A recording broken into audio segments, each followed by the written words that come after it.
الحمد لله الحمد لله خالق الوجود من العدم وجاعل النور من الظلم ومخرج الصبر من الألم وملك التوبة على الندم، فنشكره على المصاعب كما نشكره على النعم، ونصلي على رسوله الأكرم للشرف اللشم والنور اللتم والكتاب المحكم، وكمال النبيين والخاتم سيد ولد آدم الذي بشر به عيسى بن مريم، ودعا لبعثته إبراهيم عليه السلام حين كان يرفع قواعد بيت الله المحرم، فصلى الله عليه وسلم وعلى أتباعه خير الأمم الذي بارك الله بهم كافة الناس العرب منهم العجم. الحمد لله الذي لم يتخذ ولدا ولم يكن له شريك في الملك ولم يكن له ولي من الذل وكبره تكبيرا. والحمد لله الذي أنزل على عبده الكتاب ولم يجعل له عوجا. والحمد لله نحمده ونستعينه ونستغفره ونؤمن به ونتوكل عليه، ونعوذ بالله من شرور أنفسنا ومن سيئات أعمالنا، من يهده الله فلا مضل له ومن يضلله فلا هادي له، ونشهد أن لا إله إلا الله وحده لا شريك له، ونشهد أن محمدا عبده ورسوله، هو الذي أرسل رسوله بالهدى ودين الحق ليظهره على الدين كله وكفى بالله شهيدا. فيا عباد الله، أوصيكم وإياي أولا بتقوى الله. يقول الله تعالى في كتابه العزيز وفرقانه المجيد بعد أعوذ بالله من الشيطان الرجيم، بسم الله الرحمن الرحيم، قد أفلح من زكاها وقد خاب من دساها. صدق الله العظيم. وقال النبي صلى الله عليه وسلم: إن الله لا ينظر إلى أجسامكم ولا إلى صوركم ولكن ينظر إلى قلوبكم وأعمالكم. رواه مسلم. صدق رسول الله صلى الله عليه وسلم. பல்லுயிரும் பல உலகும் படைத்தளித்து காக்கும் எல்லையருள் பேரருளோன் அல்லாஹ்வை புகழ்கிறேன். அல்ஹம்துலில்லாஹ்.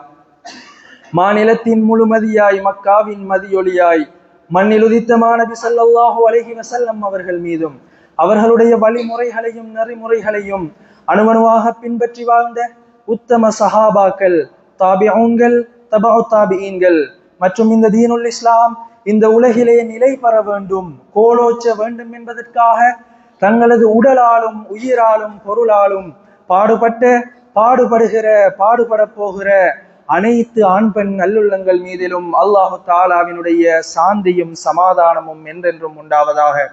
செய்துல் ஐயாம் என வர்ணிக்கப்படும் நாட்களில் தலையான நாளாகிய ஜும்ஆவுடைய தினத்திலே அல்லாஹ்வுடைய மாளிகையிலே அவனுடைய உயர்ந்த சோர் இபாதத்தை நிறைவேற்றுவதற்காக வேண்டி வந்தமர்ந்திருக்கும் எனதன்பின் இஸ்லாமிய சகோதரர்களே, அல்லாஹ்வின் நல்லடியார்களே, வாழ்வின் அனைத்து சந்தர்ப்பங்களிலும் அல்லாஹ்வை பயந்து தக்வா செய்து வாழுமாறும், அவனுடைய ஏவல்களை முடியுமானவரை வாழ்வில் எடுத்து நடக்குமாறும், அவனுடைய விலக்கல்களை விட்டு முற்றுமுழுதாக தவிர்ந்து வாழுமாறும் முதலில் அடியேன் எனக்கும் அப்பால் உங்களுக்கும் தக்வாவை கொண்டு வசியத்தும் நசீஹத்தும் செய்து கொள்கின்றேன், அன்பு கட்டளை பிறப்பிக்கின்றேன்.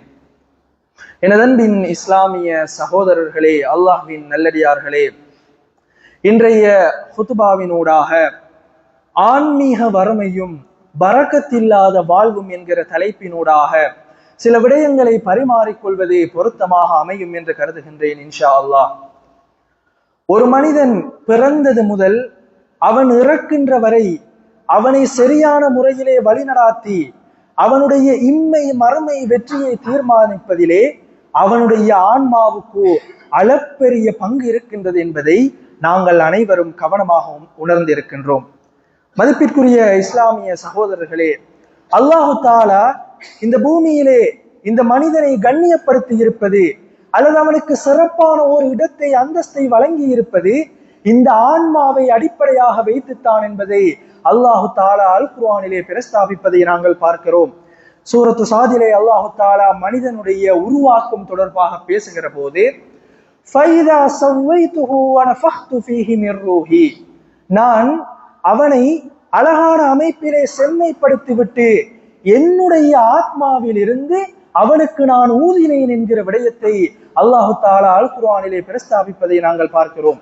மதிப்பிற்குரிய சகோதரர்களே, அல்லாஹு தாலா இந்த உலகிலே இதர படைப்பினங்களை படைக்க நாடிய போது அல்லாஹு தாலா அந்த படைப்பை பார்த்து குன் ஆக என்று சொன்னால் அது ஆகிவிடும். அவ்வாறுதான் இதர படைப்பினங்களை அல்லாஹ் இந்த உலகத்திலே படைத்தான்.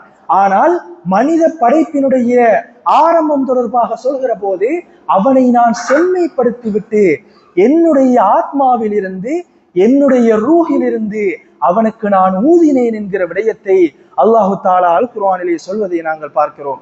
ஆக மனிதன் ஆத்மா என்கிற ரூஹ் என்கிற ஒரு அம்சத்தை கொண்டு இதர படைப்பினங்களை விட்டு வித்தியாசப்பட்டு சிறப்பிடம் பெறுகிறான் என்கிற கருத்தை அல் குர்ஆன் சொல்வதை நாங்கள் பார்க்கிறோம். அன்புக்குரிய சகோதரர்களே, ஏனைய படைப்பினங்களுக்கும் மனிதனுக்கும் இடையிலான மிக முக்கியமான வேறுபாடாகவும் முஃபஸ்ஸிரீன்கள் தஃப்சீர் ஆசிரியர்கள் இந்த அல் குர்ஆன் வசனத்தை குறித்து காட்டுவார்கள்.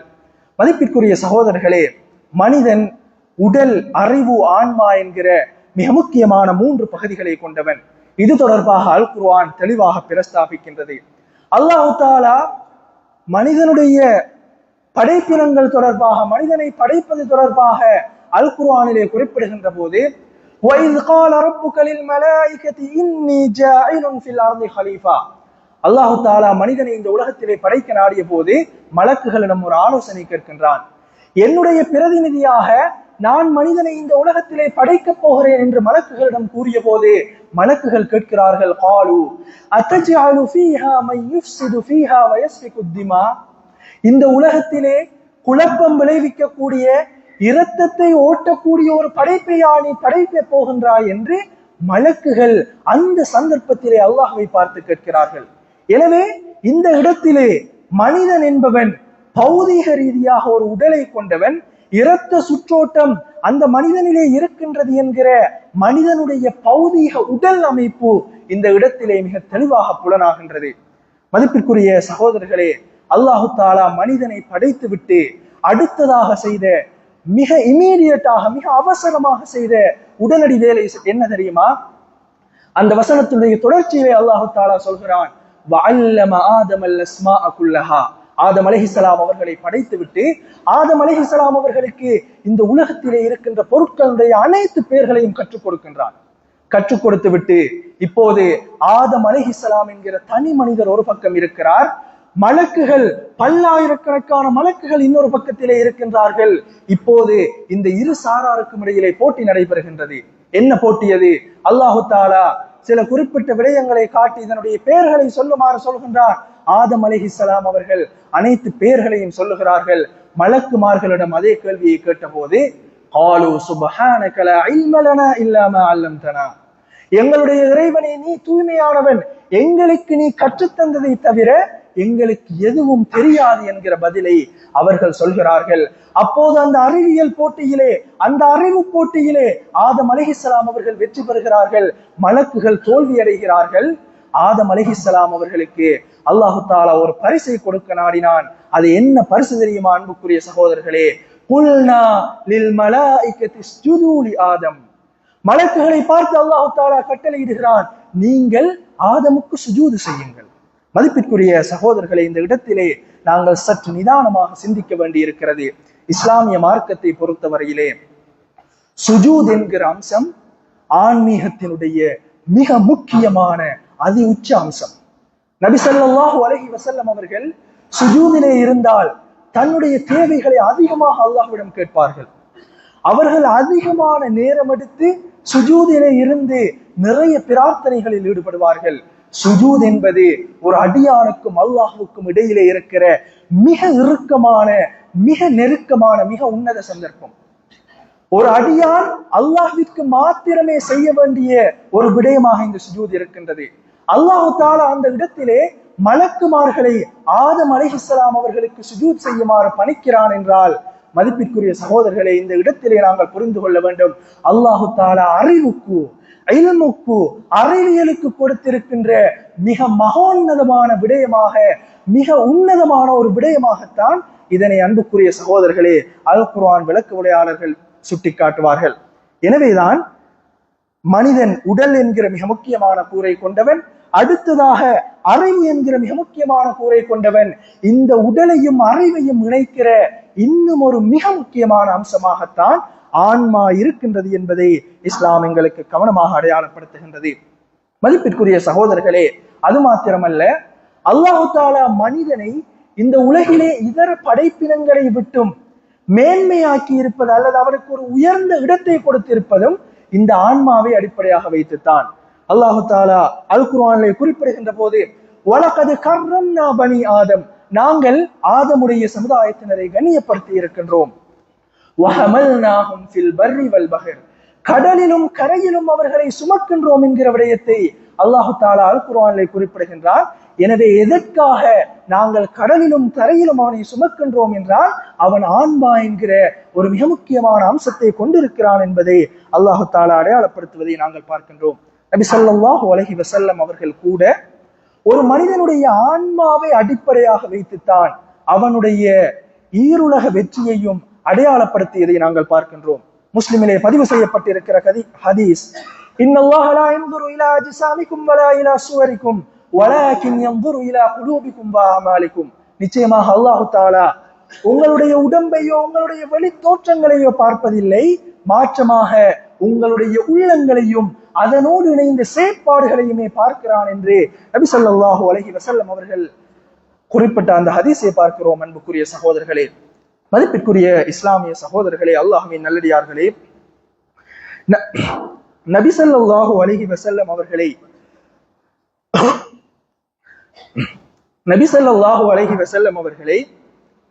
அல்லாஹு தஆலா அவர்களின் ஆன்மாவை பயிற்றுவித்தே அவர்களை இந்த தூதுத்துவத்திற்கு, இந்த ரிசாலத்திற்கு பொருத்தமானவர்களாக அல்லாஹ் ஆக்கினான். நபி ஸல்லல்லாஹு அலைஹி வஸல்லம் அவர்கள் சிறு பராயத்திலே இருக்கின்ற போது இரு மலக்குகள் அவர்களிடம் வருகின்றார்கள். வந்து அவருக்கு அந்த சின்ன வயதிலேயே மைண்ட் ஆபரேஷன் ஒன்று நடக்கின்றது. அவருடைய இதயத்தை பிளந்து அதில் உள்ள ஒரு பகுதியை எடுத்து ஒரு மலக்கு சொல்கிறார், ஹாதா ஹவ்வுக மினஷ் ஷைத்தான், இதுதான் ஷைத்தானுடைய பகுதி என்று சொல்லி அந்த பகுதியை அகற்றுகிறார். மதிப்பிற்குரிய சகோதரர்களே, சிறு வயதிலேயே அவருடைய ஆன்மாவை தயார்படுத்துவதற்கான, உள்ளத்தை பரிபக்குவப்படுத்துவதற்கான வேலையை அல்லாஹு தஆலா செய்கின்றான். அதனை தொடர்ந்து ஹிரா குகையிலே நபி ஸல்லல்லாஹு அலைஹி வஸல்லம் அவர்கள் மிக நீண்ட நேரம் தியானத்திலே ஈடுபடுகிறார்கள். மதிப்பிற்குரிய சகோதரர்களே, ஹிரா மலையை பொறுத்தவரையிலே எங்களில் ஹஜ்ஜுக்கு அல்லது உம்ராவுக்கு செல்கின்ற போது நாங்கள் சென்றிருப்போம். இப்போது இருந்து பல ஆண்டுகளுக்கு பின்னால், 1400 வருடங்களுக்கு பின்னால் சென்று அந்த இடத்தை சற்று கற்பனை செய்து பாருங்கள். இருள் சூழ்ந்த, விஷஜந்துகள் சூழ்ந்த மிக பயங்கரமான ஒரு இடத்திலே மலைக்கு மேலே ஏறி சென்று இருவர் மாத்திரம் அமரக்கூடிய ஒரு பொந்திலே அமர்ந்து கொண்டு நபி ஸல்லல்லாஹு அலைஹி வஸல்லம் அவர்கள் அல்லாஹ்வை தியானம் செய்வதற்கான தேவை என்ன? மதிப்பிற்குரிய சகோதரர்களே, முன்பின் பாவங்கள் மன்னிக்கப்பட்ட நபி, இந்த உலகத்திற்கு முன்மாதிரி என்று அல்லாஹு தஆலா அல் குர்ஆனிலே அடையாளப்படுத்துகின்ற நபி, லகத் கான லகும் ஃபீ ரசூலில்லாஹி உஸ்வத்துன் ஹஸனா, உங்களுடைய நபியிலே உங்களுக்கு அழகிய முன்மாதிரி இருக்கின்றது என்று அல்லாஹு தஆலா முழு மனித சமுதாயத்திற்கும் அடையாளப்படுத்துகின்ற நபி, அவ்வளவு தூரம் முயற்சி செய்து பிரயத்தனம் எடுத்து ஏன் அந்த ஹிரா மலையிலே போய் தியானித்திருந்து தனிமையிலே அல்லாஹ்வை நினைக்க வேண்டும்? அன்புக்குரிய சகோதரர்களே, இதுதான் ஆன்மாவை பயிற்றுவித்தல் என்பது, அல்லது ஆன்மாவை பரிபக்குவப்படுத்துவது என்பது. இந்த ரிசாலத்தை சுமப்பதற்காக வேண்டி நபி ஸல்லல்லாஹு அலைஹி வஸல்லம் அவர்கள் அவர்களுடைய ஆன்மாவை இவ்வாறு தான் தயார்படுத்தினார்கள். மதிப்பிற்குரிய இஸ்லாமிய சகோதரர்களே, இமாம் இப்னுல் கய்யிம் ரஹிமஹுல்லாஹ் அவர்கள் அல் குர்ஆனுடைய ஆரம்ப வசனங்கள் நபி அவர்களுக்கு இறங்கியது தொடர்பான அந்த சம்பவத்தை அழகாக சொல்கிறார்கள். ஜிப்ராயில் அலைஹிஸ்ஸலாம் அவர்கள் வந்து நபி ஸல்லல்லாஹு அலைஹி வஸல்லம் அவர்களை பார்த்து, இக்ரா யா முஹம்மத், முஹம்மதே நீங்கள் ஓதுவீராக, இக்ரா ஓதுவீராக என்ற அந்த வார்த்தை நபி ஸல்லல்லாஹு அலைஹி வஸல்லம் அவர்களின் உள்ளத்தை ஊடறுத்து சென்றது. அதன் காரணமாக அது அவர்களுடைய ஆன்மாவை சூழ்ந்து கொண்டது. அவர்களுடைய ஆன்மாவை அது சூழ்ந்து கொண்டதன் காரணமாக அவர்களுடைய நாவு அல்லாஹ்வை மொழிய ஆரம்பித்தது. அன்று அல்லாஹ்வை ஞாபகப்படுத்த ஆரம்பித்த அந்த நாவோ அவர்களுடைய உயிர் அவர்களுடைய உடலில் இருந்து பிரிகின்ற வரை அவர்கள் அல்லாஹ்வை ஞாபகப்படுத்திக் கொண்டே இருந்தார்கள் என்கிற கருத்தை இமாம் இப்னுல் கையிம் ரஹிமஹுல்லாஹ் அவர்கள் சொல்வதை நாங்கள் பார்க்கிறோம். மதிப்பிற்குரிய இஸ்லாமிய சகோதரர்களே, எந்த இடத்திலே நபி ஸல்லல்லாஹு அலைஹி வஸல்லம் அவர்கள் அல்லாஹ்வை ஞாபகப்படுத்துவதை மறந்தார்கள்? தூங்க செல்கின்ற போது ஒரு துவா, தூங்கி எழும்பினால் ஒரு துவா, உணவு உண்ண ஆரம்பிப்பதற்கு முன்னர் ஒரு துவா, உணவு உண்டு கொண்டிருக்கின்ற போது இடையில் மறந்தால் ஒரு துவா, உணவு உண்ட பிற்பாடு ஒரு துவா. மதிப்பிற்குரியவர்களை, இயற்கை தேவையை நிறைவேற்ற செல்கின்ற போது ஒரு துவா, இயற்கை தேவையை முடித்து வெளியே வருகின்ற போது ஒரு துவா, காலநிலை சாதாரணமாக இருந்தால் ஒரு துவா, காலநிலையில் ஏதாவது சிறிய மாற்றங்கள் ஏற்பட்டால் ஒரு துவா, காற்று சற்று வேகமாக அடித்தால் ஒரு துவா, வானிலை மாற்றங்கள் ஏற்பட்டால் இன்னொரு துவா. எந்த சந்தர்ப்பத்திலும் நபி ஸல்லல்லாஹு அலைஹி வஸல்லம் அவர்கள் அல்லாஹ்வை ஞாபகப்படுத்துவதை மறக்கவில்லை. அதற்கான பிரதான காரணமாக இமாம் இப்னுல் கையிம் ரஹிமஹுல்லாஹ் அவர்கள் நபி அவர்களுடைய ஆன்மாவை அந்த அல் குர்ஆனிய வசனங்கள் சூழ்ந்து கொண்டன என்கிற விடயத்தை ஞாபகப்படுத்துவதை நாங்கள் பார்க்கிறோம். அன்புக்குரிய சகோதரர்களே, எனவேதான் இந்த சந்தர்ப்பத்திலே தான் எங்களுடைய ஆன்மாவை நாங்கள் ஏன் பலப்படுத்த வேண்டும் என்கிற கேள்வியை எங்களுக்குள்ளால் கேட்டுக்கொள்ள வேண்டி இருக்கிறது. எங்களுடைய உடலுக்கு தேவையான உணவை, சரியான உணவை நாங்கள் எடுக்காத போது, முறையாக உடற்பயிற்சி செய்யாத போது, உடம்பை சரியான முறையிலே கவனிக்க தவறுகிற போது எங்களுடைய உடல் பலவீனமுற்றதாக மாறுகின்றது, நோய்வாய்ப்படுகின்றது. அதே போன்றுதான் ஒரு மனிதன் சரியான சிறந்த பயனுள்ள நூல்களை வாசிக்காத போது, அறிவு ரீதியான கலந்துரையாடல்களில் ஈடுபடாத போது, நல்ல மனிதர்களுடனான துறை சார்ந்தவர்களுடனான தொடர்புகளை வைத்துக் கொள்ளாத போது அவனுடைய அறிவு பலவீனப்படுகின்றது, மழுங்கடிக்கப்படுகின்றது. மதிப்பிற்குரிய சகோதரர்களே, இதே போன்ற அல்லது இதனையும் விட ஒரு மிக முக்கியமான அம்சம்தான் மனிதனிலே இருக்கின்ற இந்த ஆன்மா என்கிற அம்சம். அந்த ஆன்மாவை ஒரு மனிதன் சரியான முறையிலே கவனிக்க தவறுகிற போது, போஷிக்க தவறுகிற போது அந்த ஆன்மா பலவீனமுற்றதாக மாறுகின்றது.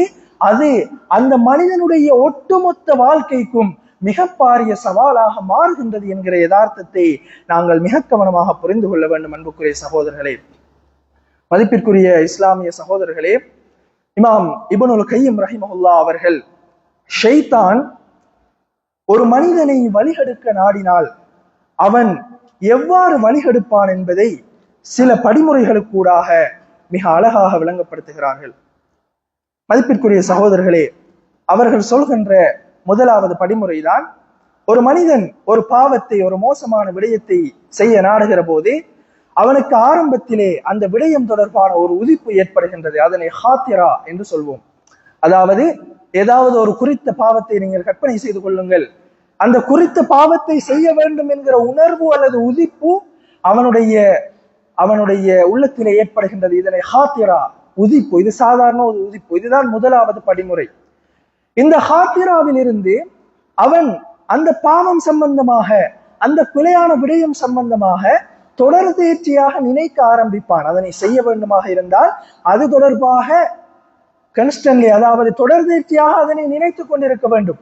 அவ்வாறு அதனை நினைக்க ஆரம்பிக்கின்ற போது அது ஹாத்திராவில் இருந்து ஜாக்கிராவாக மாறுகின்றது. ஹாத்திராவில் இருந்து ஜாக்கிரா, நினைவுபடுத்தல் என்கிற நிலைக்கு அது செல்கின்றது. மதிப்பிற்குரிய சகோதரர்களே, எப்போது ஒரு விடயத்தை பற்றி நாங்கள் தொடர்ந்தேர்ச்சியாக நினைக்க ஆரம்பிப்போமோ அப்போது அந்த விடயம் எங்களுடைய உள்ளத்திலே ஆழமாக ஊடுருவி செல்கின்ற ஒரு விடயமாக மாறும், உள்ளத்திலே உறுதியான ஒரு விடயமாக மாறும். இதனை அவர்கள் யகீன் என்று சொல்கின்றார்கள். எனவே முதலாவது படிமுறை ஹாத்திரா, அதிலிருந்து நினைவுபடுத்துவதாக மாறுகின்றது ஜாக்கிரா. மூன்றாவதாக நினைவுபடுத்துகிற விடயம் உள்ளத்திலே கவனமாக உறுதியாக பதிகிறது, அதுதான் யகீன். இப்போது அந்த மனிதனுடைய உள்ளத்திலே உறுதியாக பதிந்த அந்த விடயத்தை செய்வதற்கான வாய்ப்புகளை அவன் தேட ஆரம்பிப்பான். அதற்கான வழிமுறைகளை பற்றி யோசிப்பான். எந்த இடத்தில் சென்று இதனை செய்யலாம், யாரூடாக இதனை செய்யலாம், எந்த விடயங்களை பயன்படுத்தி இதனை செய்யலாம் என்று அது தொடர்பான முயற்சியிலே, தேட்டத்திலே அவன் ஈடுபட ஆரம்பிப்பான். இதனை அவர்கள் இராதா, நாடி செல்லல் என்று சொல்கின்றார்கள். எனவே ஹாத்திராவில் இருந்து ஜாக்கிரா, ஜாக்கிராவில் இருந்து யகீன், யகீனில் இருந்து இராதா என்கிற நிலைக்கு அவன் வருகின்றான். இப்போது இராதா தேடி செல்லல் என்கிற நிலையிலே இருக்கின்ற அந்த விடயம் சாதாரணமாக அவன் அந்த விடயத்தை அந்த பாவத்தை செய்வதற்கான வாய்ப்பு அவனுக்கு ஏற்படுகிற போது அவன் அதனை சாதாரணமாக செய்து அதனை அவனுடைய ஒரு பழக்கமாக ஒரு சாதாரண விடயமாக அவன் அதனை ஆக்கிக் கொள்வான். அதனை அவர்கள் ஆதா அவனுக்கு ஒரு வழக்கமான விடயமாக அது மாறிவிடும்.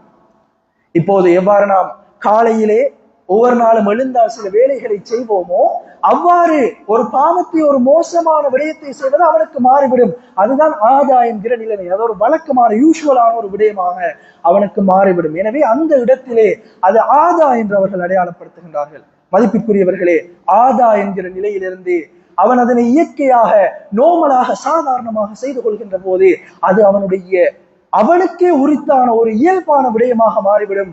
அதுதான் தபிஆ என்கிற நிலை. அவனுடைய இயல்பான வழக்கமான ஒரு விடயமாக மாறிவிடும். மதிப்பிற்குரியவர்களே, அவனுடைய வழக்கமாக மாறிய அந்த விடயம் காலப்போக்கிலே அவனுடைய அஹ்லாகாக பண்பாடாகவே அது மாறிவிடும் என்கிற இந்த அழகான படிமுறைகளை இந்த 7 படிமுறைகளுக்கூடாக இமாம் இப்னுல் கையிம் ரஹிமஹுல்லா அவர்கள் ஒரு மனிதனை ஷைத்தான் எவ்வாறு கவனமாக வழிகெடுப்பான் என்கிற அம்சத்தை சொல்லித் தருகிறார்கள். ஆரம்பமாக ஹாத்திராவிலிருந்து தாக்கிரா, தாக்கிராவிலிருந்து யகீன், யகீனிலிருந்து இராதா, இராதாவிலிருந்து ஆதா, ஆதாவிலிருந்து தபிஆ, தபிஆவிலிருந்து அஹ்லாக். நாங்கள் சாதாரணமாக கற்பனை செய்கிற போது இந்த 7 படிமுறைகளை ஏதாவது ஒரு பாவத்தை வைத்து கற்பனை செய்து பார்த்தால் இந்த 7 படிமுறைகள் தான் எங்களை ஒரு பாவத்தை செய்வதற்கான அடிப்படைகளை எங்களுடைய உள்ளத்திலே இடுகின்றது. எனவே மதிப்பிற்குரிய சகோதரர்களே, இந்த இடத்திலே எங்களுக்கு பாவத்தை தோற்றுவித்தது எங்களுடைய சிந்தனையாக இருக்கலாம், அதனை செயற்படுத்தியது எங்களது உடலாக இருக்கலாம். ஆனால் அதற்கு வலுவூட்டி அதனை போஷித்தது, அதனை பலப்படுத்தியது எங்களது உள்ளம் என்பதை நாங்கள் கவனமாக புரிந்து கொள்ள வேண்டும். இமாம் ஹசனுல் பஸரி ரஹிமஹுல்லா அவர்கள் ஒரு மிக முக்கியமான தாபிஈ. அவர் இந்த உலகிலே பற்றற்ற வாழ்க்கை வாழ்ந்த, ஜுஹுதுடைய வாழ்க்கை வாழ்ந்த ஒரு உன்னதமான மனிதர். இப்போது ஒரு மனிதர் இமாம் ஹசனுல் பஸரி ரஹிமஹுல்லா அவர்களிடம் வந்து கேட்கிறார், நீங்கள் இந்த உலகிலே பற்றற்றிருக்கிறீர்கள், ஜுஹுதிலே இருக்கிறீர்கள் அதிகமாக, இவ்வாறு நீங்கள் இந்த உலகத்திலே பற்றற்றிருந்ததன் காரணமாக நீங்கள் எதனை கண்டு கொண்டீர்கள், எதனை அடைந்து கொண்டீர்கள் என்கிற கேள்வியை இமாம் அவர்களை பார்த்து அந்த மனிதர் கேட்கிறார். அப்போது மிக முக்கியமான 4 அதி உன்னத பதில்களை இமாம் அவர்கள் சொல்கிறார்கள். நாங்கள் எங்களுக்குள்ளால் பல முறை கேட்டு பார்க்க வேண்டிய பதில்கள் இவை. முதலாவது சொல்கிறார்கள், நான் ஜுஹுதுடைய வாழ்க்கையில் இருந்ததன் காரணமாக முதலாவது கண்டுகொண்ட அடைந்து கொண்ட விடயம், எனது ரிஸ்கை, எனக்கு அளக்கப்பட்ட நிர்ணயத்தை யாராலும் எடுக்க முடியாது என்பதை நான் அறிந்து கொண்டேன். எனக்கென அளக்கப்பட்ட நிர்ணயிக்கப்பட்ட உணவு, எனக்கென நிர்ணயிக்கப்பட்ட கால அளவு, எனக்கென நிர்ணயிக்கப்பட்ட இதர அம்சங்களை இன்னொருவரால் ஒருபோதும் எடுக்க முடியாது என்பதை நான் தெளிவாக அறிந்து கொண்டேன். இது முதலாவது விடயம். இரண்டாவதாக அவர்கள் சொல்கிறார்கள், என்னுடைய அமல்களை யாரும் நிறைவேற்ற முடியாது என்பதை நான் அறிந்து கொண்டேன். எனக்கென விதியாக்கப்பட்டிருக்கிற அமல்களை, கடமைகளை நான் தான் நிறைவேற்ற வேண்டும். எனக்காக வேண்டி இன்னொருவர் அதனை நிறைவேற்ற முடியாது என்பதை நான் அறிந்து கொண்டேன் என்று சொல்கிறார்கள். மூன்றாவது சொல்கிறார்கள், மிக முக்கியமான அம்சம், என் நேரமும் அல்லாஹ் என்னை பார்த்து கொண்டிருக்கிறான், அல்லாஹ்வினுடைய பார்வை எப்போதும் என் மீது இருக்கின்றது என்பதை நான் அறிந்து கொள்கின்றேன். எனவே எப்போதும் எந்த சூழ்நிலையிலும் எந்த சந்தர்ப்பத்திலும் அல்லாஹ்வின் பார்வை என்னை சூழ இருப்பதன் காரணமாக நான் பாவம் செய்வதற்கு வெட்கப்படுகிறேன் என்கிற விடயத்தை இமாம் அவர்கள் குறிப்பிடுகிறார்கள். இது மூன்றாவது விடயம். நான்காவதாக அவர்கள் சொல்கிறார்கள், என்னுடைய மரணம் எப்போதும் என்னை எதிர்பார்த்து கொண்டிருக்கிறது என்பதை நான் அறிந்து கொள்கிறேன் என்கிற விடயத்தை அவர்கள் சொல்கிறார்கள். மதிப்பிற்குரிய சகோதரர்களை சற்று சிந்தித்து பாருங்கள். ஒரு பண்பட்ட அழகான முறையிலே போஷிக்கப்பட்ட உள்ளத்திடமிருந்து வருகின்ற பதில்கள் தான் இவை. என்னுடைய ரிஸ்கை யாராலும் எடுக்க முடியாது, என்னுடைய அமல்களை யாராலும் நிறைவேற்ற முடியாது, என் நேரமும் அல்லாஹ் என்னை பார்த்து கொண்டிருக்கின்றான், என் மரணம் என்னை எப்போதும் எதிர்பார்த்து கொண்டிருக்கிறது. இந்த 4 விடயங்கள் மிக அழகாக கவனமாக எங்களுடைய உள்ளத்திலே வேறொன்றுமாக இருந்தால் அது இந்த உலகத்திலே இருக்கின்ற நாங்கள் செய்கின்ற பல்வேறு பாவங்களை விட்டு எங்களை பாதுகாக்கும். அதிகமான நன்மைகளின் பால் எங்களை இழுத்து செல்லும் என்கிற விடயத்தை நாங்கள் மிக கவனமாக புரிந்து கொள்ள வேண்டும். மதிப்பிற்குரிய இஸ்லாமிய சகோதரர்களே, சூரத்துல் ஃபஜ்ர் பல போது எங்களுக்கு பரிச்சயமான சூரா. அந்த சூரத்துல் ஃபஜ்ரிலே அல்லாஹு தஆலா ஆரம்பத்திலே மிக முக்கியமான 4 சத்தியங்களை செய்கின்றான். வல் ஃபஜ்ர், ஃபஜ்ர் நேரத்தின் மீது, அதிகாலை பொழுதின் மீது சத்தியமாக. வலயாலின் அஷ்ர், 10 இரவுகள் மீது சத்தியமாக. அந்த 10 இரவுகள் தொடர்பிலே கருத்து வேறுபாடுகள் இருந்தாலும் சிலர் சொல்கின்றார்கள் அந்த 10 இரவுகள் துல்ஹஜ் மாதத்தின் முதல் 10 இரவுகள், இன்னும் சிலர் சொல்கிறார்கள் ரமலான் மாதத்தின் இறுதி 10 இரவுகள். அது எந்த 10 இரவுகளாக இருந்தாலும் துல்ஹஜ் மாதத்தின் முதல் 10 இரவுகளுக்கு மிக அதிகமான சிறப்புகள் இருக்கின்றன. எங்கள் அனைவருக்கும் தெரியும், ரமலானின் இறுதி 10க்கும் மிக அதிக அளவான சிறப்புகள் இருக்கின்றன. எனவே அல்லாஹ் தஆலா இரண்டாவது செய்கின்ற சத்தியம் 10 இரவுகளின் மீது சத்தியமாக, வலயாலின் அஷ்ர். மூன்றாவது வஷ்ஷஃப்இ வல் வத்ர், 2 தொழுது ஒற்றையிலே முடிக்கின்ற வித்தரின் மீது, வித்தர் தொழுகையின் மீது சத்தியமாக. இரட்டைகளின் மீதும் ஒற்றையின் மீதும் சத்தியமாக. வஷ்ஷஃப்இ வல் வத்ர் வல்லைலி இதா யஸிர், இரவின் இறுதி பகுதியின் மீது சத்தியமாக, அதாவது தஹஜ்ஜுடைய வேளையின் மீது அல்லாஹ் தஆலா சத்தியம் செய்து அந்த 4 சத்தியங்களையும் செய்துவிட்டு அல்லாஹ் தஆலா அடுத்த வசனத்திலே ஒரு கேள்வியை கேட்கின்றான். ஹல் ஃபீ ஸாலிக கஸமுல் லிதி ஹிஜ்ர், அறிவுள்ளவர்களுக்கு இதிலே ஏதும் அத்தாட்சி இருக்கின்றதா என்கிற கேள்வியை அல்லாஹ் தஆலா கேட்பதை நாங்கள் பார்க்கின்றோம். சூரத்துல் ஃபஜ்ருடைய ஆரம்ப 4 வசனங்களிலும் 4 மிக முக்கியமான சத்தியங்களை செய்துவிட்டு அல்லாஹ் தஆலா அடுத்த வசனத்திலே அறிவுள்ளவர்களுக்கு, புத்தியுள்ளவர்களுக்கு இதிலே ஏதும் அத்தாட்சிகள் இருக்கின்றனவா என்கிற கேள்வியை கேட்கிறான். கேட்டுவிட்டு இந்த சூராவினுடைய கடைசி பகுதியிலே மலக்குல் மௌத் ஒரு மனிதனுடைய உயிரை கைப்பற்ற வருகின்ற போது எவ்வாறான நிலை இருக்கும் என்பதை அல்லாஹ் தஆலா விளங்கப்படுத்துகின்றான். அந்த ஆத்மா பரிசுத்தமான நல்ல சிறந்த ஆத்மாவாக இருந்தால் மலக்குல் மௌத் அந்த ஆத்மாவை பார்த்து சொல்வார், யா அய்யத்துஹன் நஃப்ஸுல் முத்மஇன்னா, அமைதி அடைந்த ஆத்மாவே, இர்ஜிஇ இலா ரப்பிக், நீ உன்னுடைய இரட்சகனிடம் மீளுவாயாக. ராதியத்தம் மர்தியா, உன்னுடைய இறைவன் உன்னை பொருந்தி கொண்ட நிலையிலும் நீ உன்னுடைய இறைவனை பொருந்தி கொண்ட நிலையிலும். ராதியத்தம் மர்தியா. மதிப்புக்குரிய சகோதரர்களை, இங்கே 2 விடயம் இருக்கின்றது. ராதியத்தம் மர்தியா, உன்னுடைய இறைவன் உன்னை பொருந்தி கொள்ள வேண்டும், நீ உன்னுடைய இறைவனை பொருந்தி கொள்ள வேண்டும். எப்போது இந்த ராதியத்தம் மர்தியா நடக்கும் என்றால், எந்த ஒரு மனிதன் இந்த வசனத்திலே சொல்லப்பட்ட அல்லாஹ் தஆலா சத்தியம் செய்கின்றானே அந்த ஆரம்பத்திலே சொல்லப்பட்ட அந்த 4 விடயங்களையும் மிக கவனமாக பயன்படுத்துவானோ அந்த மனிதனுடைய ஆத்மாதான் அமைதி அடைந்த ஆத்மாவாக இருக்கும் என்பதை தஃசீர் ஆசிரியர்கள் இந்த வசனத்தை தொடர்பு படுத்துகின்ற போது விளக்குவதை நாங்கள் பார்க்கின்றோம். எனவே மதிப்பிற்குரிய சகோதரர்களே, ஆன்மாவை பக்குவப்படுத்துவதற்கான அல்லது போஷிப்பதற்கான மிக முக்கியமான பொழுதுகளாக இந்த 4 விடயங்கள் இருக்கின்றன. ஃபஜ்ர் தொழுகை எங்களுக்கு தெரியும், நபி ஸல்லல்லாஹு அலைஹி வஸல்லம் அவர்கள் மிக தெளிவாக குறிப்பிட்டார்கள். அதனுடைய சிறப்பம்சங்கள் தொடர்பாக யாரோ ஃபஜ்ர் தொழுகை இமாம் ஜமாத்தோடு நிறைவேற்றுவாரோ அவர் அன்றும் இரவு முழுவதும் நின்று வணங்கிய நன்மையை பெற்றுக் கொள்கின்றார். மதிப்பிற்குரிய சகோதரர்களே, வலயாலின் அஷ்ர் 10 இரவுகள், வஷ்ஷஃப்இ வல் வத்ர் வித்ர் தொழுகை, அதே போன்று வல்லைலி இதா யஸிர் இரவின் கடைசி பகுதி அல்லாஹ் தஆலா அடிவானத்திற்கு இறங்கி வந்து என்னிடம் கேட்பவர்கள் யாராவது இருக்கின்றார்களா, நான் கொடுப்பதற்கு தயாராக இருக்கின்றேன் என்று சொல்கிற அந்த பொழுது. எனவே இந்த பொழுதை கவனமாக பயன்படுத்துகிற உள்ளம் பரிபக்குவம் அடைந்ததாக சிறப்பானதாக ஆகும் என்பதை அல் குர்ஆன் அடையாளப்படுத்துவதை நாங்கள் பார்க்கிறோம்.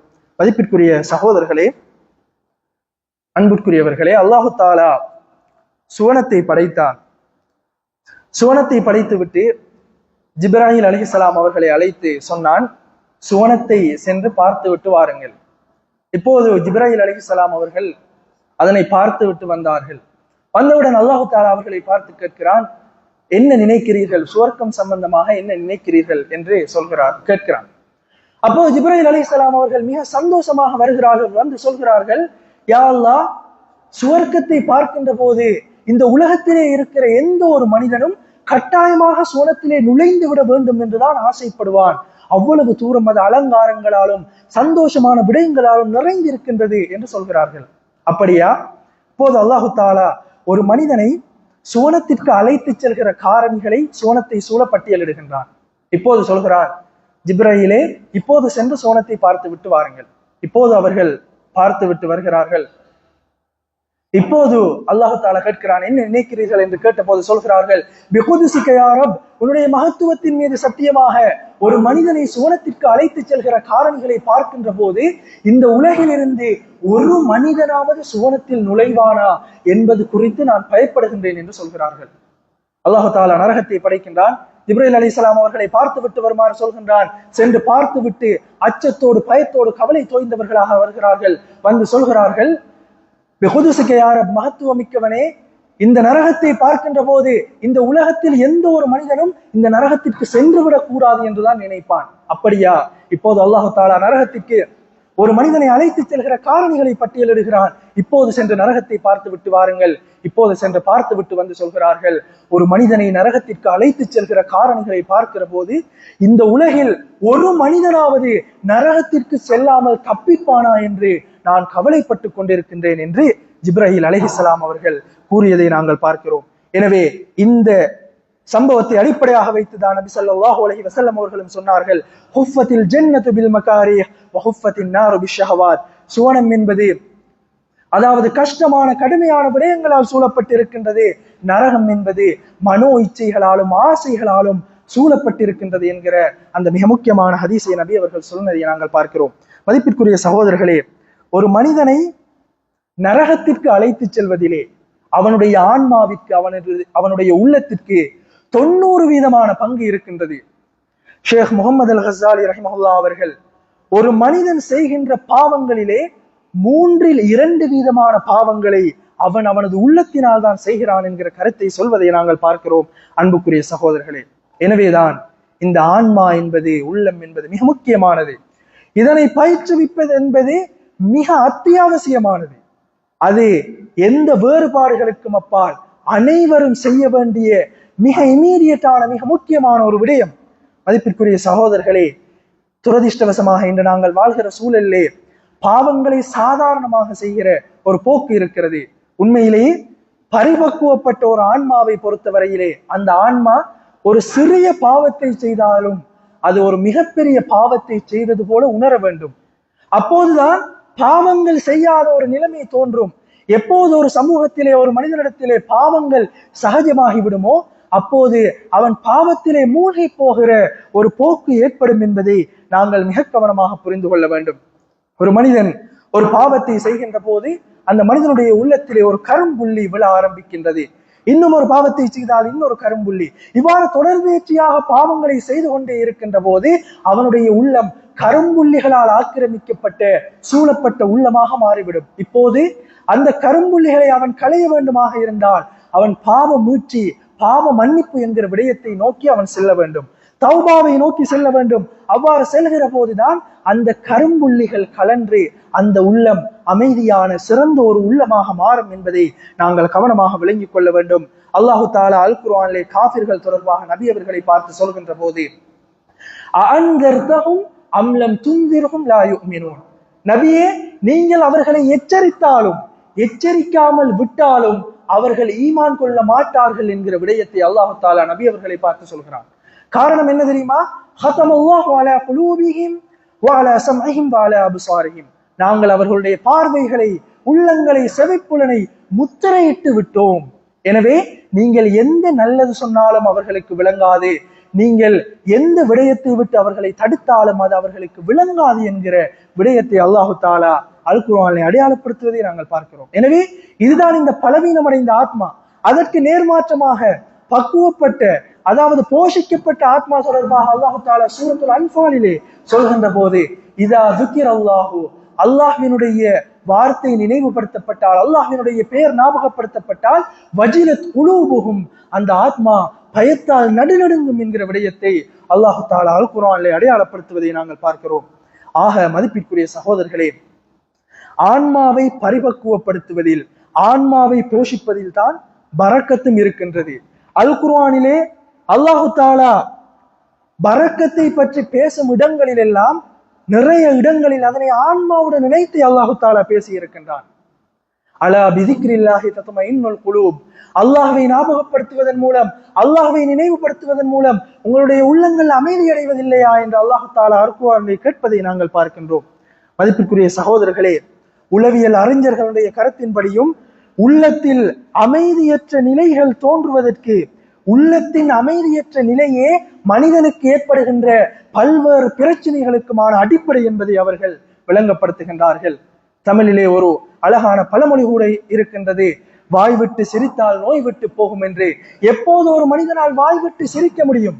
அவனுடைய உள்ளத்திலே பிரச்சனைகள் இல்லாமல் இருக்க வேண்டும், அவனுடைய உள்ளம் தூய்மையானதாக இருக்க வேண்டும், அவனுடைய உள்ளம் அமைதியானதாக இருக்கின்ற போதுதான் அவனால் வாய் விட்டு சிரிக்க முடியும் என்கிற யதார்த்தத்தை நாங்கள் கவனமாக புரிந்து கொள்ள வேண்டும் அன்புக்குரிய சகோதரர்களே.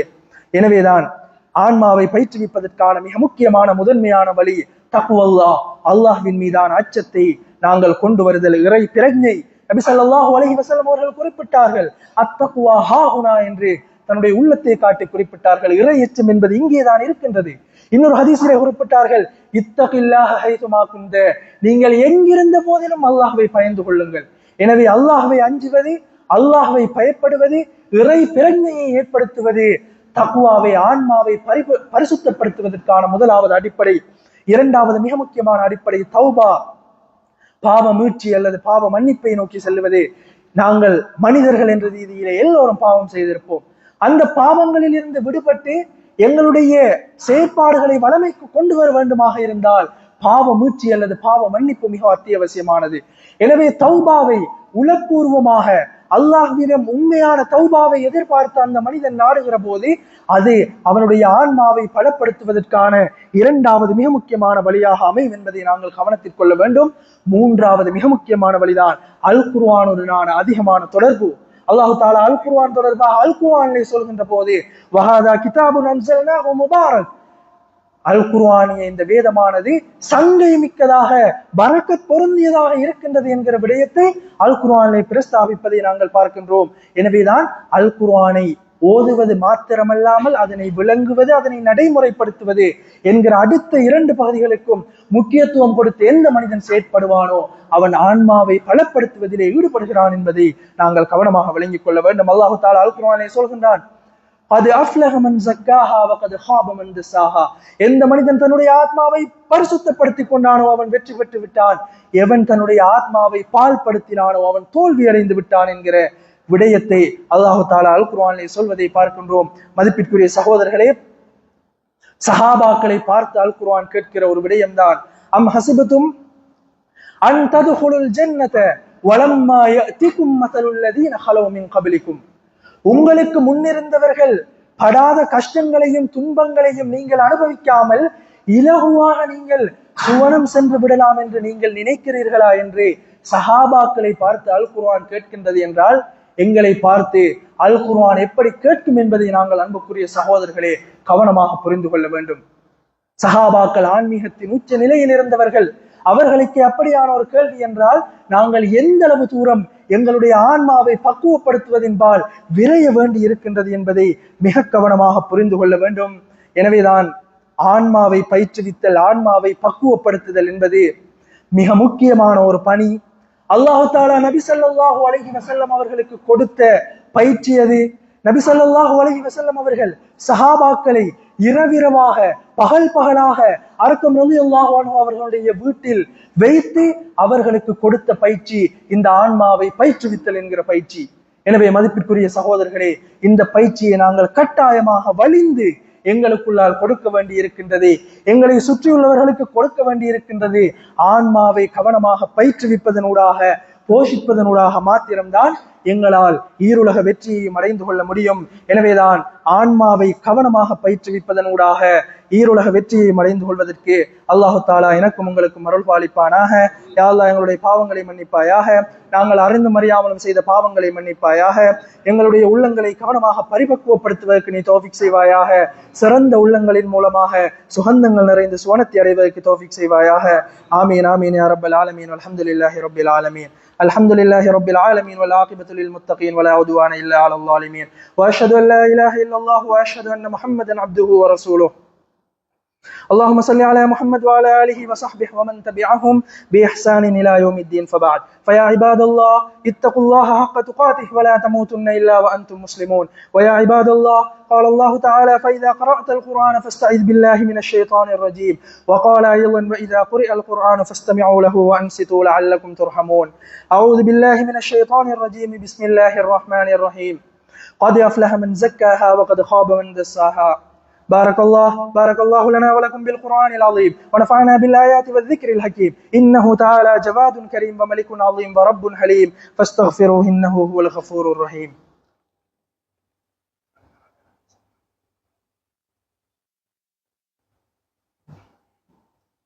الحمد لله حمدا كثيرا كما أوجب وأمر، وأشهد أن لا إله إلا الله، وأشهد أن محمدا عبده ورسوله سيد الخلق أجمعين. أما بعد، فيا عباد الله، أوصيكم وإياي أولا بتقوى الله. اتقوا الله في السر والعلن، فإن التقوى تنجيكم من عذاب أليم. وقال تعالى: إن الله وملائكته يصلون على النبي يا أيها الذين آمنوا صلوا عليه وسلموا تسليما.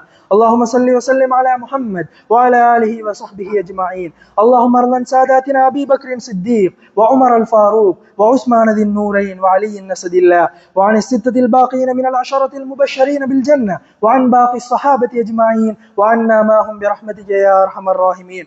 اللهم اغفر للمسلمين والمسلمات والمؤمنين والمؤمنات الأحياء منهم والأموات، إنك قريب مجيب الدعوات. اللهم أجرنا من النار، اللهم أجرنا من النار، اللهم أجرنا من النار، ولا تشوي خلقنا بالنار، ولا تجعلنا من حطب النار، فإنها بئس الدار وبئس المثوى وبئس القرار. ربنا اغفر لنا ولإخواننا الذين سبقونا بالإيمان، ولا تجعل في قلوبنا غلا للذين آمنوا ربنا إنك رؤوف رحيم. عباد الله، إن الله يأمر بالعدل والإحسان وإيتاء ذي القربى وينهى عن الفحشاء والمنكر والبغي يعظكم لعلكم تذكرون. اذكروا الله الجليل الجبار يذكركم فادعوه يستجب لكم، واشكروه يزدكم ويهدكم، ولذكر الله أكبر، والله يعلم ما تصنعون. أقيموا الصلاة.